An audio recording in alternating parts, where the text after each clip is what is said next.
why reading to learn is not the best approach, and the easiest way to earn classroom participation. This is Amara Academic Solutions.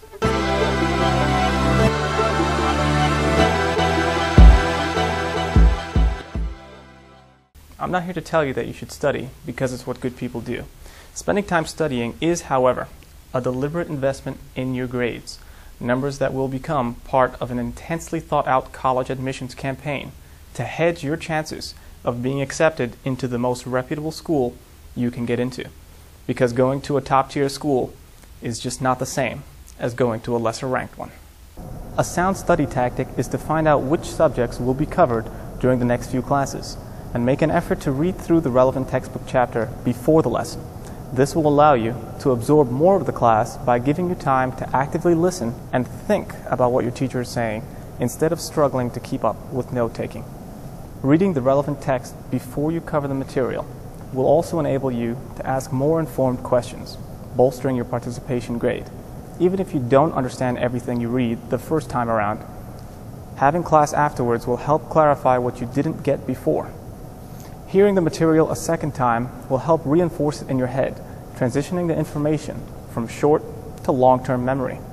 This makes reviewing for a test the third time you're engaging the same topics, further solidifying them into your memory, and giving you the opportunity to focus on the subtle points to be tested as opposed to the bulk concepts already learned.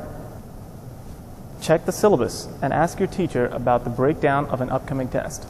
Will the majority of the questions be derived from class notes? What percentage of the test will be homework or textbook inspired? Knowing which sources your teacher will use to draw test questions will help guide your studying. Rarely did I read a school book to learn, unless motivated by a personal interest in the material. I would read to achieve specific academic goals, whether it was reading to answer homework questions, hunting for a quotable line to reference in an essay, or reading to ground my participation in classroom discussions. I always knew exactly what I was looking for. Clearly defining your purpose before you start reading will keep you on point and prevent you from getting lost in the text. Don't underestimate that last point about classroom participation. Besides the fact that many teachers factor participation directly into your final grade, they also appreciate it when a student makes their job easier. New educators are sometimes discouraged if what looked like an engaging lesson plan on paper doesn't fuel the discussion he or she was expecting.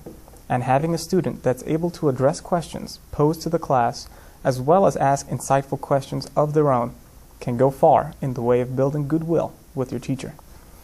You can get the full benefits of appearing like a fully prepared student without aimlessly slaving over the entire text.